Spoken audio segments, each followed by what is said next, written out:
नमस्ते मेरे प्यारे दर्शकों। आज हम एक ऐसी महान विभूति की कथा सुनेंगे जो सिर्फ एक ऋषि नहीं बल्कि एक ऐसा दृष्टांत है जो हमें बताता है कि सत्य की खोज का मार्ग कैसा होता है। आज की कहानी है महर्षि भृगु की। ये कहानी विष्णु पुराण, भागवत पुराण जैसे सच्चे ग्रंथ पर आधारित है। ये कथा विष्णु पुराण के अनुसार प्रस्तुत की गई है। दर्शकों, ये कथा है सृष्टि के आरंभिक काल की, जब ब्रह्मांड में नई नई सृष्टि हो रही थी। ऋषि महर्षियों के मन में एक अद्भुत प्रश्न उठा। सृष्टि का मूल कारण कौन है? कौन देवता सबसे शक्तिशाली, सबसे दयालु और सबसे यज्ञ है, जिसकी पूजा से मनुष्य को परम आनंद और मोक्ष की प्राप्ति हो? ये प्रश्न इतना कठिन था कि कोई भी ऋषि इसका उत्तर नहीं दे पाया।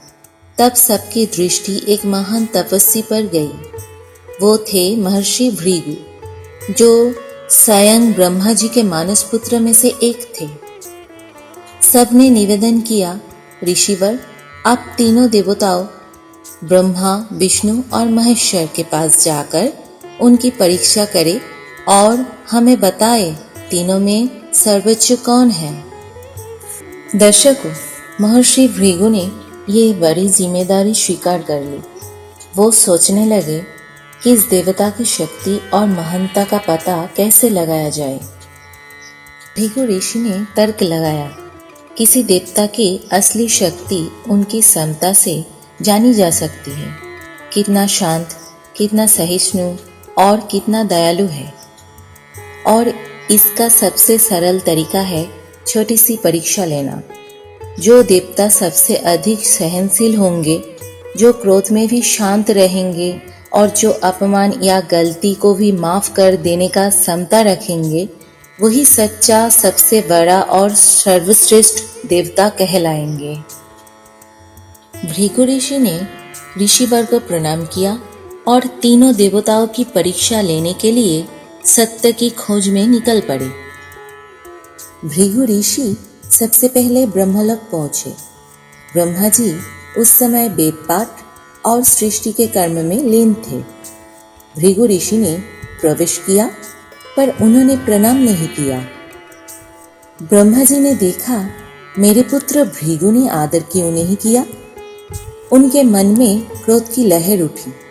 पर उसी क्षण माँ सरस्वती ने कहा, प्रभु, ये आपके ही पुत्र है, शांत हो जाइए। ब्रह्मा जी ने क्रोध को रोक लिया, पर भृगु ऋषि ने समझ लिया कि ब्रह्मा जी के हृदय में क्रोध उत्पन्न हुआ, अतः वे ब्रह्मा जी पूर्ण करुणामय नहीं है। अब भृगु ऋषि कैलाश पर्वत पहुंचे, जहां भगवान शिव गहरे ध्यान में लीन थे और मां पार्वती उनके पास विराजमान थी। भृगु ऋषि ने वहां पहुंचकर भी कोई प्रणाम नहीं किया। शिव जी ने प्रसन्न होकर कहा, ऋषिवर, आपका स्वागत है, आइए मुझे आलिंगन दीजिए। पर भृगु ऋषि बोले, हे महादेव, मैं तपस्वी ब्राह्मण हूं, किसी का स्पर्श स्वीकार नहीं करता। ये सुनकर शिव जी का तेज क्रोध में बदल गया। उनके नेत्र लाल हो उठे, त्रिशूल उनके हाथ में आ गया। तभी माता पार्वती ने आगे बढ़कर कहा, प्रभु, ये एक महर्षि है, कदाचित देवताओं की परीक्षा के लिए आए हैं, कृपया कर उन्हें क्षमा कर दीजिए। तभी शिव जी ने माता की बात मान ली और अपने क्रोध को शांत कर लिया।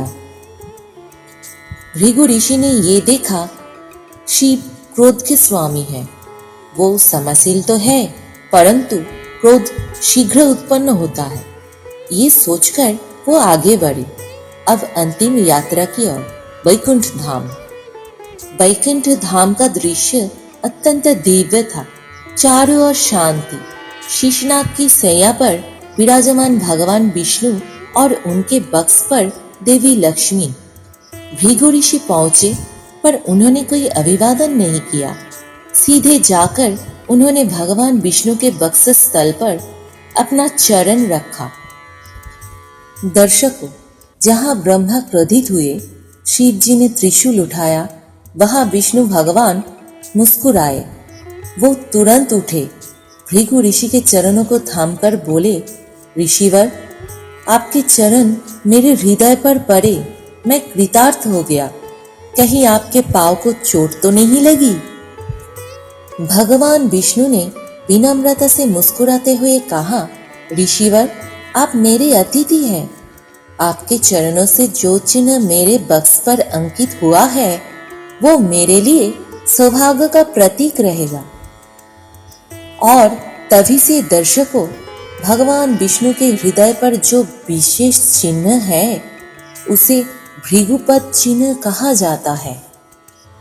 भृगु ऋषि ने देवताओं के लोक में जाकर घोषणा की, मैंने तीनों की परीक्षा ली।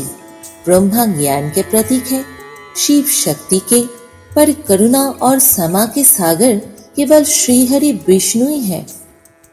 यही कारण है कि विष्णु को सर्वोच्च देवता और क्षमा का स्वरूप माना गया। दर्शकों, ये कथा हमें सिखाती है कि सच्चा ईश्वर वही है जो अपमान में भी प्रेम रखे और अपने भक्त को दंड नहीं, दयालुता से उत्तर दे। जय श्री हरि। अगर आपको ये सच्ची पुराण कथा पसंद आई हो तो वीडियो को लाइक करें और ज्ञान भक्ति कथा चैनल को सब्सक्राइब करें, जहां हम लाते हैं भारतीय पुराणों की सच्ची और प्रेरणादायक कहानियां सरल और सुंदर भाषाओं में।